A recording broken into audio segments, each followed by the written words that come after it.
Dalam chat tentang video saya yang berjudul "Kristus Mendirikan Gereja?" tanda tanya, mana gereja yang asli? Ada salah satu chat yang berbunyi demikian. Pak Binsar Antoni Huta Barat, bagaimana dengan Yohanes 21 ayat 15-17?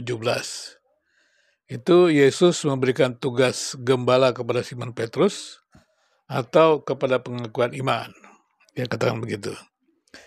Karena sebelumnya saya menjelaskan bahwa yang menjadi gereja, sebut gereja adalah mereka yang mengakui, seperti pengakuan Petrus. Jadi, apakah gereja itu dibangun di atas Petrus atau pengakuan Petrus begitu?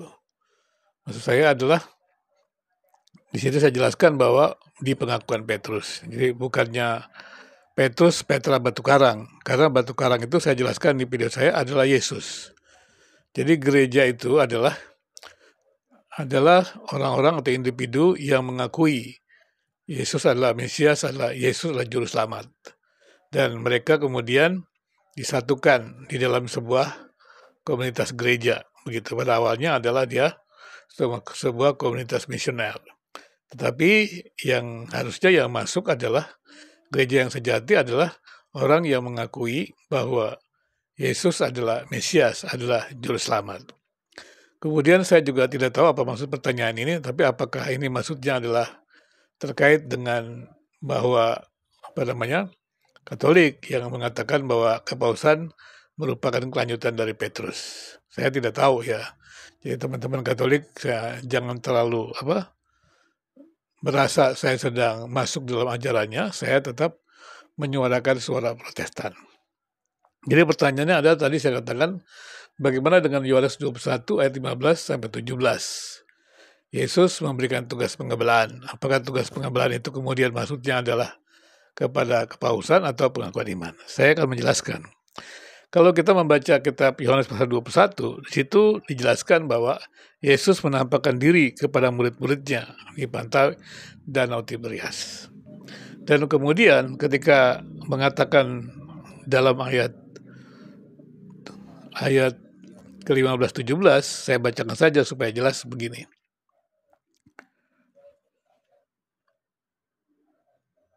Sesudah sarapan, jadi sudah sarapan ya bersama-sama Yesus dan murid yang lain, Yesus berkata kepada Simon Petrus, "Simon anak Yohanes, apakah engkau mengasihi aku lebih daripada mereka ini?" Jawab Petrus kepadanya, "Benar Tuhan, engkau tahu bahwa aku mengasihi engkau." Kata Yesus kepadanya, "Peliharalah anak-anak dombaku." Kata Yesus lagi kepadanya untuk kedua kalinya, "Simon anak Yohanes, apakah engkau mengasihi aku?" Jawab Petrus kepadanya, "Benar Tuhan, engkau tahu bahwa aku mengasihi engkau."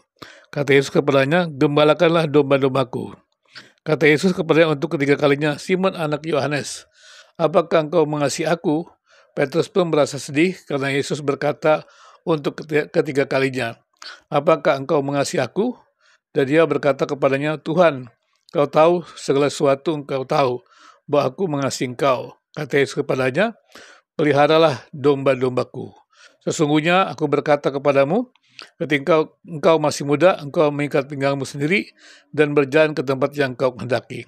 Tetapi kalau engkau sudah tua, engkau akan mengulurkan tanganmu dan orang lain akan mengikat engkau dan membawa engkau ke tempat yang tidak kau kehendaki." Jadi kemudian di sini kita lihat ya, sampai 17 sebenarnya sudah jelas ya. Ditanyakan itu adalah ayat 17-nya sebenarnya. Yang berkata, demikian kata Yesus kepadanya untuk ketiga kalinya, "Simon anak Yohanes, apakah engkau mengasihi aku?" Petrus pun merasa sedih karena Yesus berkata untuk ketiga kalinya, "Apakah engkau mengasihi aku?" Dan ia berkata kepadanya, "Tuhan, engkau tahu segala sesuatu, engkau tahu bahwa aku mengasihi engkau." Kata Yesus kepadanya, "Peliharalah domba-dombaku."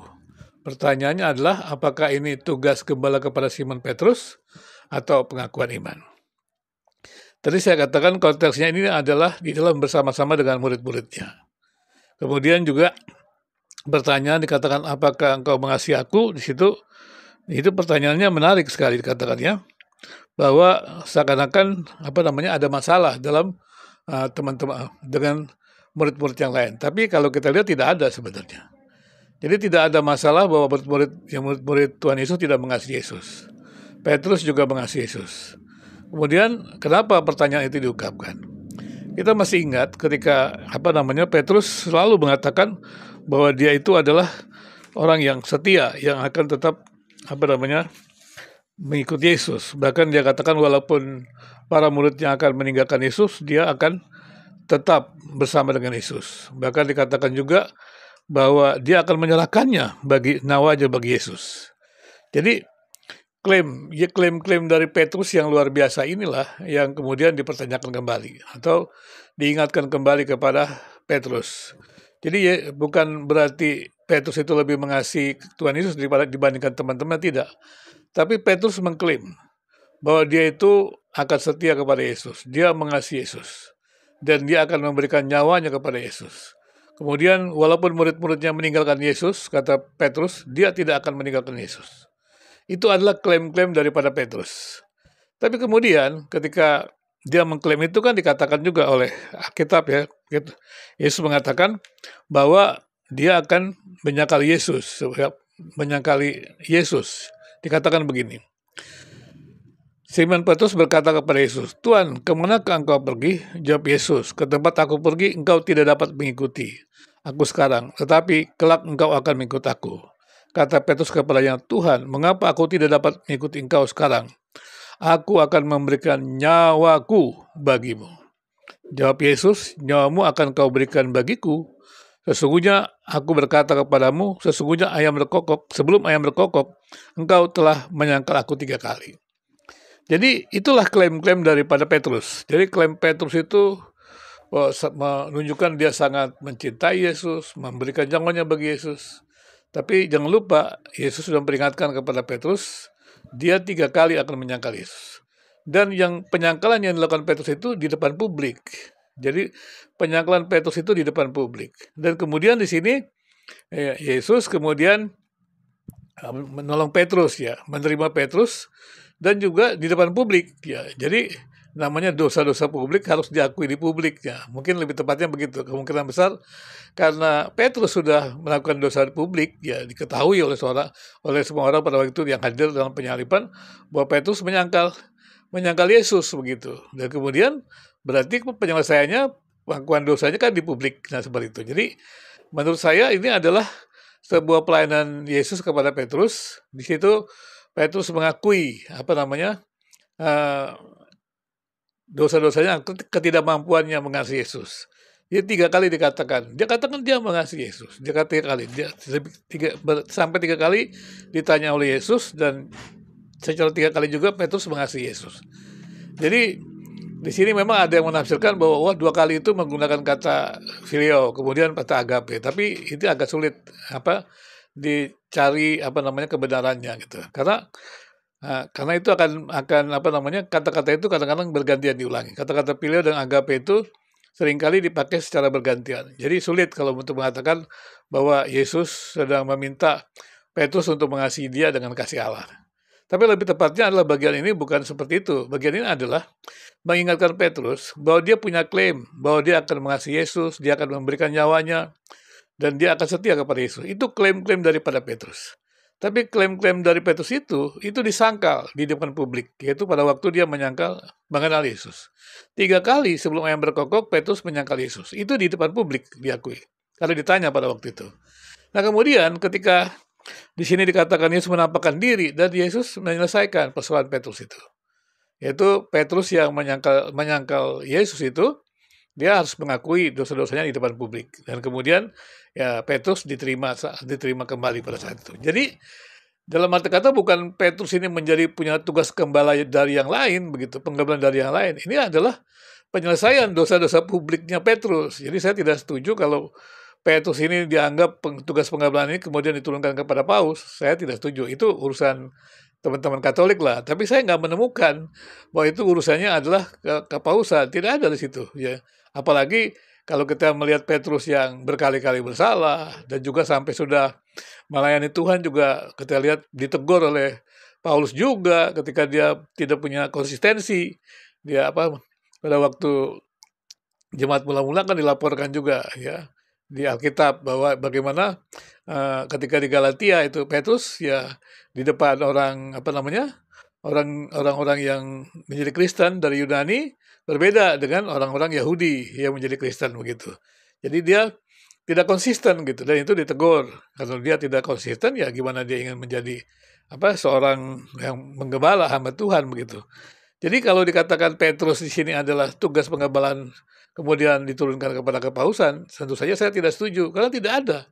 Karena ini hanya penyelesaian dosa-dosa publik ya. Karena jadi Petrus mengklaim dirinya adalah mengasihi Yesus lebih daripada murid-murid yang lain. Bahkan dikatakan Petrus mengklaim dia akan menyerahkan nyawanya untuk Yesus. Tetapi 3 kali Petrus menyangkal Yesus ya pada waktu itu di publik. Nah, kemudian pada waktu Yesus sudah bangkit ya Yesus ingin mengembalikan lagi, menerimanya kembali bahwa Petrus itu diterima kembali untuk menjadi murid Yesus, melayani Yesus ya. Dan kemudian dia juga sama dengan seperti murid-murid yang lain untuk menjadi penginjil, kemudian juga mengembalakan begitu. Jadi tidak ada di situ hanya sekedar menjadi pengembalaan, tidak. Jadi setiap orang yang dipanggil Tuhan ya harus pergi memberitakan Injil. Petrus juga pergi memberitakan Injil, semua murid-murid memberitakan Injil, dan kemudian yang sudah menerima itu dimuridkan, dia sehingga mereka menjadi murid yang dewasa, demikian. Jadi tugasnya adalah bukan hanya dia memberitakan Injil, tapi dia mengembalakan. Jadi bagian ini kalau menurut saya adalah bukan hanya kepada Petrus, tapi kepada semua murid-murid perasul lain dan juga kepada semua orang yang percaya untuk melakukan tugas itu, tugas untuk pelayanan penginjilan dan kemudian tugas pengembalaan. Itulah sebabnya pada gereja mula-mula komunitas Kristen adalah komunitas misioner. Nah, baru kemudian ada setelah Konstantinus ya menerima Kristenan, maka di situ mulailah organisasi gereja menjadi lebih lebih kuat gitu, lebih menjadi institusi yang kuat ya. Beda seperti pada awalnya hanya merupakan sebuah komunitas misioner. Tapi sekali lagi, kalau bagian ini dianggap sebagai tugas penggalaman khusus ya kepada Petrus, saya tidak melihatnya. Tapi kalau Katolik menganggap kekuasaan Paulus itu kelanjutan dari Petrus dari ayat ini, ya silakan saja gitu kan, masing-masing mempunyai cara menafsirnya. Ya, saya mencoba membaca ini ya, bagian ini tentunya dalam terang Protestantisme ya. Terus terang saya katakan dalam terang Protestantisme. Terima kasih.